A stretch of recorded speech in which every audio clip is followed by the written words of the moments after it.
FOMC 날만 해도 9월 금리 인하 신호의 시장은 환호를 했는데 갑자기 다음 날부터 경기 침체 신호라고 때리고 있습니다. 실업률이 2021년 11월 이후 가장 높은 수치인 4.3%로 예상을 웃돌았지만 역대로 보면 나쁘지 않습니다. 주식시장이 대부분 그렇듯 이유가 있고 결과가 도출되었다기보다 결과를 미리 정해놓고 이유를 갖다 붙였다고 보는 게 맞습니다. 큰 형님들이 때리기로 이미 결론 내린 상황 같은데 얼마나 때릴지 아니면 페이크인지는 시장만 알고 있을 것 같습니다. 개미들이야 알고리즘 프로그램과 달리 늘 감정에 휘둘려 트레이드함으로 오버 리액션이 나올 것 뻔하고요. 대통령 선거가 있는 것도 변수입니다. 사실 현 시점에 정확히 예측하는 사람은 없을 것 같습니다. 며칠 전만 해도 미국은 9월에 한 번 금리 인하를 내릴 거라는 의견이 대세였는데 갑작스런 경기 침체 투자 심리로 올해 100bp를 내릴 거라는 의견도 50%로 올랐습니다. 금리 인하가 다가오고 있는데 역사적으로 첫 번째 금리 인하 이후 처음 2개월 동안 S&P 500 지수는 정체되는 경향을 보였습니다. 그 후 미국이 경기 침체에 들어간 경우는 1년 동안 마이너스 15% 하락하였고 경기 침체를 피한 경우에는 시장이 반등했습니다. 버핏 형님은 가장 많이 들고 있던 애플 주식까지 거의 반이나 줄이면서 역대 최고의 현금을 들고 계십니다. 이익 실현하고 불확실한 시기에 높은 은행 이자 받으면서 지켜보자는 심상 같습니다. 경기 침체는 평균적으로 11개월 동안 지속되었습니다. 가장 지독했다고 평가받는 2008년 금융위기는 18개월 정도 지속되었습니다. 길다면 길고 짧다면 짧지만 어느 정도 방어적으로 포트를 정비하고 현금을 준비해 두는 건 현명합니다. 유가는 중장기적으로 수요와 공급이라는 펀더멘털에 의해 움직이지만 단기적으로는 시장의 포지셔닝에 의해 결정됩니다. 현재 브렌트유 매수 포지션은 2022년 3월 이후 가장 많이 줄었습니다. 특히 헤지펀드의 원자재 포지션은 2016년 이후로 가장 좋지 못하다고 합니다. 블룸버그 조사에 따르면 석유 수출국 기구는 7월 하루 평균 2,699만 배럴을 생산해 6월보다 하루 약 6만 배럴이 줄었습니다. EIA는 매주 수요일 주간 재고 리포트를 발행하고 2달 뒤에 더 정확한 자료를 바탕으로 수정합니다. 가장 최근인 5월 수요에 대해 EIA는 그동안 경기 침체와 소비 심리 약화로 휘발유 수요가 위축됐다는 이야기를 많이 했었는데 실상은 역대 5월 최고 수요인 하루 20.8밀리언배럴로 크게 상향 수정했습니다. 특히 5월 휘발유 수요는 2019년 8월 이후 가장 높은 수치입니다. 다시 말해 EIA 주간 발표는 하루 수요를 거의 81만 배럴이나 엄청나게 과소평가하고 있는 셈입니다. 반면 5월 미국 생산량은 전월 대비 변동이 거의 없습니다. 제가 가장 많이 들고 있는 석유 주식들부터 살펴보겠습니다. 페트로탈 분기별로 기본 배당을 주당 0.015달러를 주는데 캐나다 달러로 환산해보면 약 12% 정도의 배당률입니다. 작년 6월부터 배당을 주기 시작했는데 첫 달 이후 3분기 연속 특별 배당 형식으로 주당 0.005달러나 0.01달러를 더 지급했습니다. 가장 많았던 분기 기준으로 보면 19.9% 정도의 배당입니다.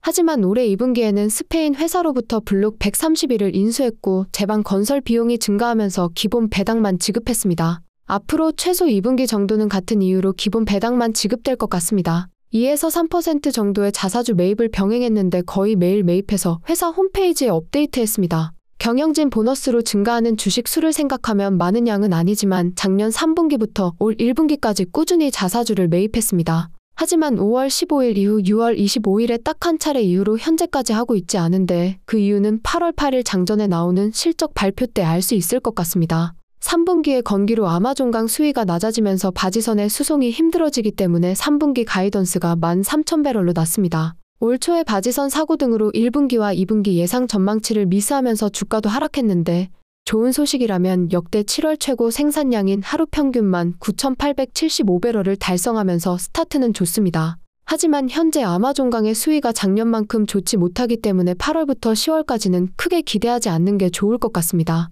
작년과 달리 바지선과 저장고 용량을 늘렸고 에콰도르의 OCP 송유관으로 우회하는 루트를 시범 운행 중입니다. 결국은 현재 사용하지 못하고 있는 국영회사 페트로페루의 송유관 사용을 언제 재개할 수 있냐가 관건입니다. 발로아 에너지.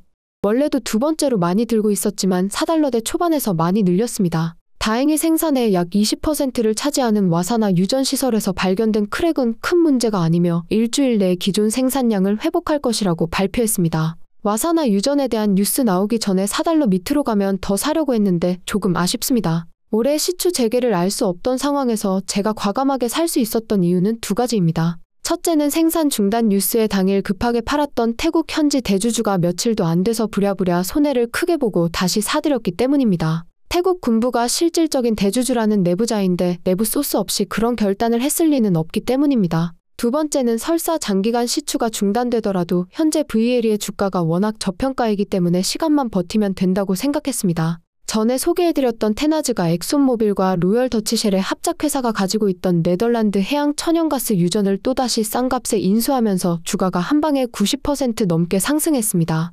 이런 TNG의 주가 움직임을 두고 태국 해양 유전을 싼 값에 인수했던 VLE와 비교하는 투자자들도 있습니다. 하지만 반루아는 현재 쌓아놓은 현금으로 태국 내 쉐브론 등이 보유한 해양 천연가스 유전 인수를 노리고 있습니다. 현재 세브론이 본사 이전 문제와 헤스 인수로 인해 상황이 복잡하기 때문에 테나즈처럼 반루아도 싼 가격에 구입하는 기적이 일어나길 기대해봅니다. 페트로탈처럼 8월 8일 장전에 실적을 발표하는데 와사나 유전 뉴스가 이미 업데이트되어서 인수 등의 소식이 있지 않다면 특별한 뉴스는 없을 것 같습니다.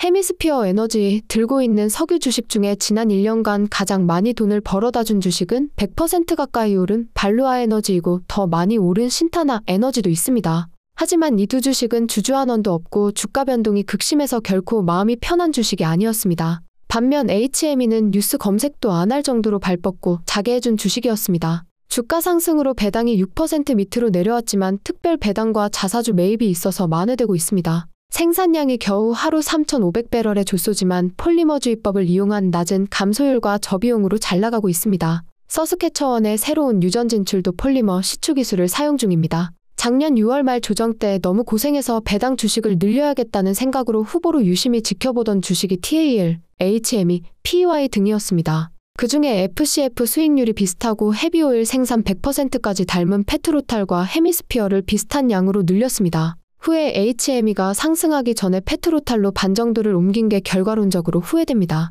페트로탈이 헤미스피어보다 나은 장점은 20% 정도의 높은 생산량 증가율이었고 대신 단점은 페루라는 정치 인프라 리스크와 상대적으로 높은 감소율이었습니다. 반면 헤미스피어는 페트로탈이 가진 세 가지 리스크가 전혀 없었고 오히려 TMX 확장 공사라는 호재가 있었습니다. 하지만 너무 작은 회사라는 단점 때문에 페트로탈을 선호했는데 남미 리스크를 너무 쉽게 봤던 것 같습니다. TC에너지 실적 발표와 함께 1년 최고가를 찍었습니다. 다른 주식들은 투자 물량과 트레이딩 물량을 따로 관리하지만 TRP만큼은 떨어지면 모으면서 물량을 늘려왔습니다. CASH나 CBIL처럼 높은 이자의 저축형 주식 대용으로 현금을 파킹할 때 사용하기도 했습니다. 제가 1년 동안 가장 후회하는 투자를 꼽으라면 OKE와 AM 같은 미국 대형 천연가스 미드스트림 회사를 일찍 팔아버린 실수입니다. 이 두 주식은 EPD 등 다른 미국 대형 미드스트림과 달리 LP 형태의 회사도 아니라서 외국 투자자들 배당에 높은 세금이 붙지 않습니다. 이 두 주식을 일찍 팔아버린 이유는 업스트림 소형주에 욕심을 내서 그랬는데 욕심을 내는 투자는 항상 결과가 좋지 못한 것 같습니다. 아무튼 1분기에 이어 2분기 실적 발표에서도 데이터 센터 건설 등의 이유로 북미 전력 수요 증가에 따른 수익이 굉장히 높다고 발표했습니다. TRP는 최근에 NGTL 송유관의 5%를 $1빌리언의 원주민 그룹에 팔았는데 적을 동업자로 만든 건 나쁜 선택은 아닌 것 같습니다. CEO는 북미 천연가스 수요 증가에 대해 이렇게 강력한 전망을 본 적이 없다면서 2035년까지 하루 40빌리언 큐빅피까지 빠르게 증가할 거라고 예상했습니다. 올해 멕시코의 사우스이스트 게이트웨이 송유관과 브루스 원자력 발전소의 3호기가 서비스에 들어가고 내년에는 대망의 LNG 캐나다의 코스털 가스링크 송유관이 서비스에 들어가게 됩니다. 그동안 돈 먹던 하마들이 이제 밥값을 할 예정이기 때문에 많은 부채로 힘들었던 TRP에게는 금리 인하와 함께 큰 힘이 될 거라고 생각됩니다. 단지 회사가 4분기 초반에 천연가스와 원유 두 가지 사업으로 분사할 예정이라 그 후가 조금 불투명합니다. 기존 TRP는 천연가스 인프라를 필두로 원자력, 수력 그리고 저탄소 에너지에 집중하고 사우스보우라고 명명될 새로운 회사가 키스톤을 중심으로 원유 송유관을 운영할 계획입니다. 이번에 배당을 조금 올려주긴 했지만 주가 상승으로 배당이 7% 밑으로 내려왔습니다. 이런 두 가지 면 때문에 TRP만큼 실적도 잘 나왔고 아직 배당이 7% 정도인 북미 최대 미드스트림 업체인 엠브리지를 같이 지켜보는 것도 좋을 것 같습니다. 파렉스 에너지 규모 대비 가장 저평가로 소개해드렸는데 그동안 이상하리만치 거래량이 없고 주가가 압박받던 이유가 실적 발표와 함께 밝혀졌습니다. 실적은 홍수 피해로 인해 일시적으로 생산량이 조금 줄어든 것과 세금이 몰려있던 것을 제외하면 나쁘지 않았습니다. 하지만 PXT의 문제는 재무 상태나 주주환원이 아니라 5년 정도로 짧은 원피 매장량입니다. 하지만 작년에 이어 이번에도 야심차게 시추한 아라우카 유정에서 꽝이 나왔습니다. 현재 순부채가 없고 거의 15% 넘는 주주환원을 하는데 주가가 코로나가 한창이던 2020년 11월 가격까지 내려왔습니다. 주가는 매장량 문제를 감안해도 굉장히 싸 보입니다. 다행이라면 국영기업 이씨와 합작으로 개발 중인 천연가스 유저는 새롭게 시추하는 지역이 아니라 이미 송유관 등 인프라가 구비되어 있기 때문에 빨리 개발될 것 같습니다. 과거 콜롬비아의 낮은 천연가스 가격과 현실을 반영하지 못한 로열티 문제 등으로 개발이 중단되었던 지역입니다. 현재는 콜롬비아의 천연가스 수요 증가 대비 공급이 급격히 줄어드는 중이고 국가적으로 밀어주면서 다시 매력적인 자산이 되었습니다. 내년부터 본격적으로 생산된다는 시간차가 있지만 생산량이 이미 검증되었던 지역인 만큼 매장량 확보에도 도움이 될 겁니다. 주가 하락 덕분에 파렉스의 배당이 거의 9%가 되었는데 최고의 구매 기회가 될지의 운명은 다음 시추 결과에 달려있을 것 같습니다. 어제 나온 남미에서 활동 중인 주요 캐나다 석유회사 비교표를 보시면 배당이 높고 카펙스가 줄었음에도 매장량 생산량 걱정 때문에 CNE와 PXT의 주가 움직임이 마이너스 39%와 마이너스 31%로 가장 좋지 못했습니다. 생산량을 급격히 늘린 AXL과 부채 레버리지 효과 때문인지 유가 상승과 함께 GT가 가장 많이 올랐습니다. 페트로탈은 수치로 보면 팔방미인인데 페루의 정치 상황이나 인프라가 아주 아쉽습니다. 신타나 에너지와 페트로브라스, 개인적으로 PER 83의 가치만으로 1.5달러 정도는 된다고 생각합니다. 하지만 생산이 없고 나미비아 뉴스에 의해서만 움직이기 때문에 공매도 물량도 많고 주가 움직임이 심해서 꾸준히 트레이딩을 해야 합니다. 이번에 발견된 PER 83의 우드사이드의 PER 87과 쉐브론의 PER 90 정도는 기대할 만해서 아직 기회가 몇 번 더 남은 극지 않은 복권입니다. 거기에 이미 대규모 매장량을 발견한 PER 83에서도 추가 매장량을 탐사하기 위해 갈프가 올해 말에 4개의 탐사 시추를 계획하고 있기 때문에 1년 정도는 지켜봐야겠습니다. 최근에 브라질 페트로브라스는 갈프가 내놓은 40% 지분을 놓고 적극적으로 구애 중입니다. 최소 12개가 넘는 대형 회사들이 입찰에 참여했는데 특히 PBR은 CEO가 직접 언론 플레이하고 있습니다.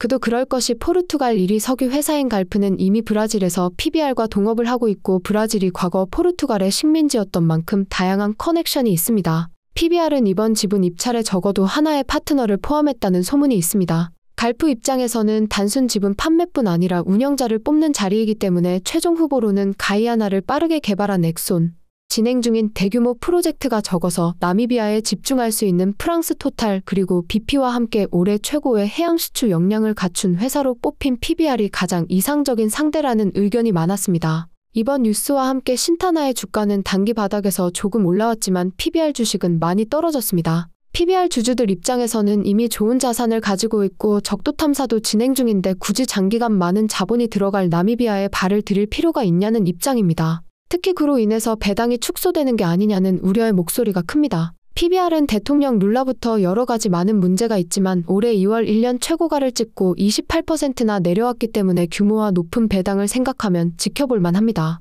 페이토, 우드사이드, 세노버스, 스트레스코나 그린파이어 등은 자주 리뷰하기도 했고 시간 관계상 다음 기회에 하겠습니다. 현재 대부분 석유 주식이 박앤인 상황인데 본인이 들고 있는 주식이 해머를 크게 맞았다면 로테이션하는 것도 방법입니다. 제가 즐겨 쓰는 방법은 앱에다가 지켜보는 석유 주식들의 4월 초 정고점을 입력해둡니다. 제가 쓰는 앱은 My Stock Portfolio and Market이라는 앱입니다. 가장 많이 떨어진 주식 중에 별다른 치명적인 뉴스가 없고 규모, 주주환원, 재무 상태 등 여러 가지를 고려해서 선택합니다. 물론 회사 규모나 주주환원 여부에 따라 낙폭이 다르기 때문에 그런 걸 자세히 보는 기준이 중요하겠습니다. 현재 북미 최고의 업스트림 회사라고 불리는 CNQ도 4월 고점 이후 19% 정도 떨어진 상황입니다. 4% 배당과 풍부한 매장량 그리고 100% 주주환원은 덤입니다. 오케이, 거기까지.